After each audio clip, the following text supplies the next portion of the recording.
Ya, una parte fundamental de la organización de una empresa son los recursos humanos, ¿ya? Nosotros ya vimos el hecho de cómo podíamos conformar una empresa, pero ahora lo que vamos a ver es cómo manejar, contratar, el proceso de selección, cómo organizar a las personas que trabajan dentro de nuestra empresa, ¿ya? Y para ello, lo primero que tenemos que entender es qué son los recursos humanos. Ahora, los recursos humanos dentro de una empresa va a depender, me refiero a cómo está estructurado, al tamaño de la empresa. Obviamente una empresa chiquitita, la parte de los recursos humanos generalmente los que la administran son o los dueños o el administrador. Pero a medida que la empresa crece, este rol ya puede caer dentro de una persona en específico o un departamento dentro de la empresa. ¿Ya? Lo vamos a ir viendo con calma y vamos a ir viendo todos los pasos. ¿Ya? A ver, aquí. Vamos a ocultar esto. Y vamos a ir avanzando. Ahí está. Ay, perdón, me fui casi al final. Si nosotros queremos el principio. Aquí estamos. Y ya. Los objetivos de lo que vamos a ver hoy día es definir qué son los recursos humanos, entender qué es la administración de recursos humanos, identificar las áreas de recursos humanos y desarrollar algunas de ellas como concepto, describir, las funciones y responsabilidades de cada miembro de una empresa. Eso lo vamos a ver mucho más en detalle en la próxima clase.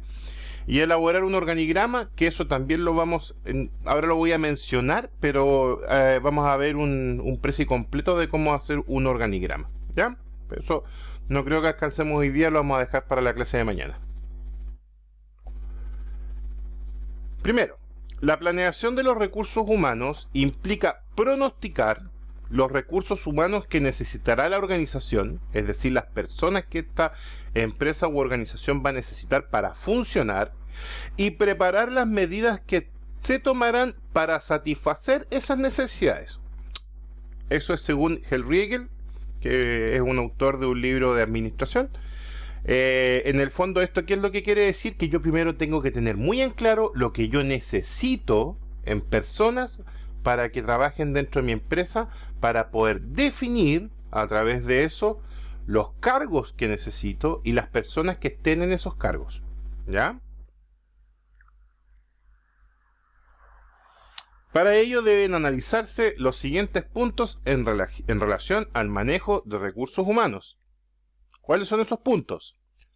El entorno jurídico, es decir, la legalidad. ¿Por qué? Porque según eso yo puedo contratar a la gente. Por ejemplo, es para poner un ejemplo, pero por ejemplo es ilegal contratar menores de edad en ciertas etapas. Los mayores de 16 sí pueden trabajar en ciertos trabajos con la autorización escrita de los padres, pero en general contratar menores de edad no es legal.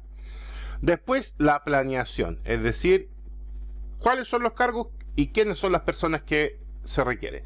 Después, el proceso de contratación. ¿Cómo voy a contratar yo a las personas que necesito para cada uno de los cargos? La capacitación. ¿Qué quiere decir eso? Que las personas que yo tengo trabajando en mi empresa tienen que estar siendo continuamente capacitadas, perfeccionadas. Eso es el ideal. Yo no sé si ustedes de repente han visto que sus profes van a cursos, sobre todo en el verano, de perfeccionamiento docente, de técnicas nuevas, etcétera, etcétera.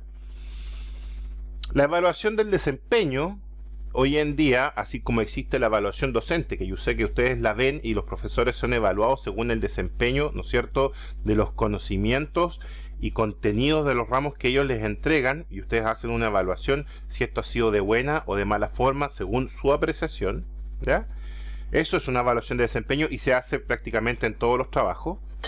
Y también las compensaciones, que en el fondo, además del sueldo, ¿no es cierto?, que eso sí lo ve recursos humanos, que ya está estipulado, ahí también tienen que ver los incrementos del sueldo, bonos por producción, bonos por alguna otra cosa, porque las empresas en general, cada una ve la forma en que puede hacer este tipo de compensaciones o incentivos monetarios en lo laboral, va a depender de cada empresa. Algunos están estipulados por ley, algunos están sugeridos por ley y otros son iniciativas propias de cada empresa. ¿Ya? En el entorno jurídico, ¿ya? Aquí principalmente, me adelanté, aquí principalmente era lo que les mencionaba, ¿no es cierto? Se me olvidó hacer el link de acercamiento ahí, pero en el fondo son las restricciones legales que yo pueda tener con algún tipo de trabajador. Además, en este punto se ven los tipos de contrato, ¿ya? Lo vamos a ver también en una próxima clase, pero ahí vamos a ver que existen distintos tipos de contrato para distintos tipos de personas, distintos tipos de estamentos y distintos tipos de funciones, ¿ya? En general vamos a ver 3 tipos de contrato y mencionar un cuarto que no es un tipo de contrato, que son los contratos honorarios, que técnicamente no es un contrato, pero lo vamos a analizar también, ¿ya? Pero en general yo sé que ustedes han escuchado la mayoría que son contrato definido, indefinido y el contrato a jornada, ¿no es cierto? Y finalmente al que le dicen contrato pero no es contrato, que es el de honorarios, ¿ya? Porque ahí no hay, en el contrato de honorarios, se llama así, pero no es un contrato, no existe una obligación contractual rígida, sino que se hace un trabajo y se entrega boleta a cambio de esto, ¿ya? Pero eso lo vamos a ver en detalle cuando lleguemos a ese punto. La contratación, ¿no es cierto?, que se las mencionaba, que se hace un proceso de reclutamiento donde yo defino, ¿no es cierto?, la persona que yo necesito para ese cargo, que también lo vamos a ver en específico, ahora solamente estamos mencionando los puntos, y a través de ese reclutamiento se hace una selección de personal. ¿Cómo se hace este proceso? Lo vamos a ver en detalle cuando lleguemos a la próxima clase, porque ahí vamos a ver contratos, proceso de selección, flujograma de contratación. Vamos a ver ahí varias cosas en función de esto. Así que no piensen que lo vamos a ver así tan por encima, sino que ahora es para que vayan entendiendo los conceptos, ¿ya? En la capacitación, lo que les mencionaba, ¿no es cierto? La primera gran capacitación que se tiene que hacer en una empresa es la inducción. ¿Qué significa la inducción? En la inducción, a la persona contratada se le explica cómo funciona la empresa y lo que se espera de ella, ¿ya? El e-learning es cuando yo le envío a ese empleado todos los reglamentos, funciones, descripción de las funciones que tiene que realizar o documentos, ¿no es cierto?, de actualización que se van mandando a través de un sistema como correo o Zoom o Teams o cualquiera de estas. El desarrollo de carrera, cuando una persona se va capacitando y va desarrollando nuevas actividades dentro de una empresa, generalmente espera que dentro de esta se le vaya ascendiendo, ¿ya? Eso se llama desarrollo de carrera, cuando uno crece dentro de la empresa. Y el coaching son pequeñas capacitaciones que se buscan para el desarrollo ambiental de la empresa, ¿ya? Generalmente no tienen que ver tanto con el quehacer, ¿no es cierto? No tienen que ver tanto con el desarrollo de la labor, sino que tiene que ver más bien con el ambiente, la interrelación, el trabajo cooperativo, etcétera, etcétera, ¿ya? También lo vamos a ver en detalle más adelante. La evaluación de desempeño, que como les explicaba, es el ir determinando si la persona está cumpliendo con las expectativas laborales que se tenían puesto en ella, ¿ya? Es aquí cuando uno va viendo si desarrolla las funciones como se esperaba que las cumpliera, ¿ya? Y finalmente las compensaciones, que era lo que les explicaba, que va a depender de cada empresa, del tamaño y otras cosas. Por ejemplo, hay empresas que dan incentivos laborales para la gente que llega todos los días del mes a la hora. Y va descontando según si tiene atrasos o no. Son políticas de cada empresa en realidad.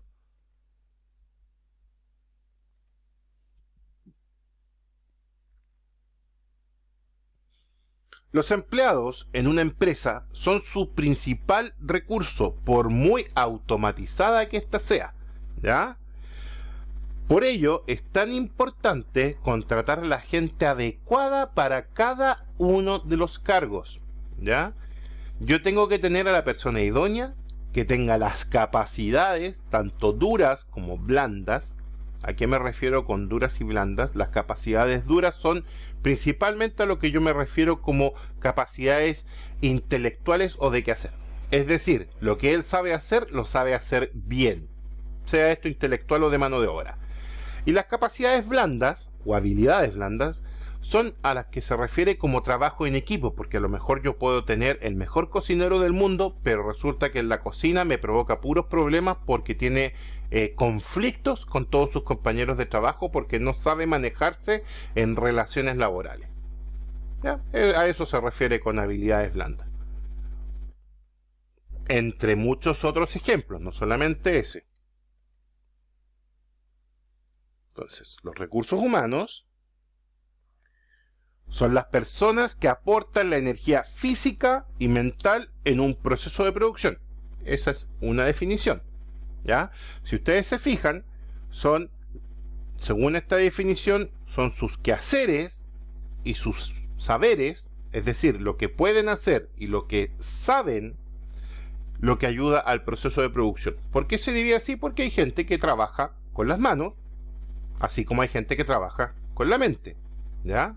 Por ejemplo, en una construcción, el albañil, el maestro de cerámica, el jornalero, el carpintero, ¿no es cierto? Sus actividades son de hacer. En cambio, el arquitecto y el ingeniero, sus actividades son de saber, ¿ya?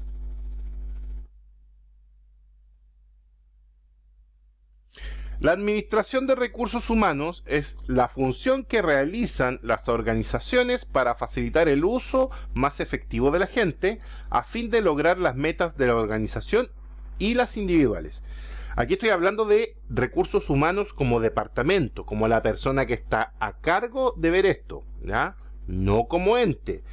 ¿Qué quiere decir esto? Que recursos humanos, como parte de la empresa, tiene que fiscalizar, ¿no es cierto?, que el uso que se le da a la gente, el cargo que se le otorga, las funciones que ellos tengan, se cumplan de manera tanto efectiva para la empresa como fáciles para los trabajadores. ¿Ya? Políticas de recursos humanos. Ah, ya, perdón, me adelanté, pensé que lo había puesto.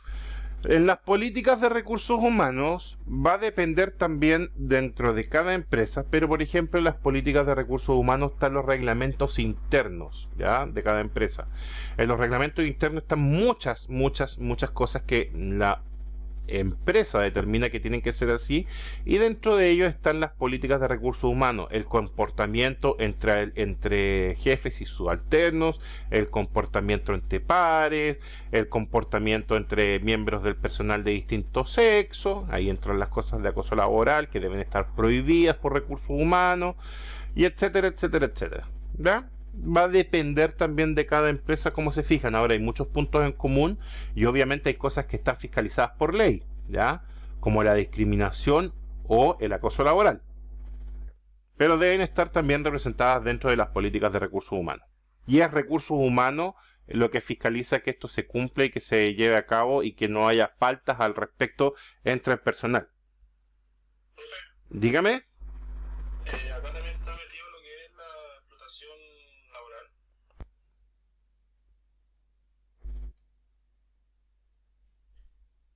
Ya. Entonces, esto ya lo vimos. Esto ya lo vimos. Esto ya lo vimos. Entonces ahora vamos a áreas de recursos humanos. ¿Cuáles son las funciones del departamento o de la persona que está a cargo de recursos humanos? Ver los sueldos y prestaciones, determinar las capacitaciones y desarrollos del personal, realizar las contrataciones y mantener una armonía en las relaciones laborales entre empleados. ¿Ya? Esas son las funciones principales que debe desarrollar un área de recursos humanos. ¿Ya? Voy a parar el video aquí para poder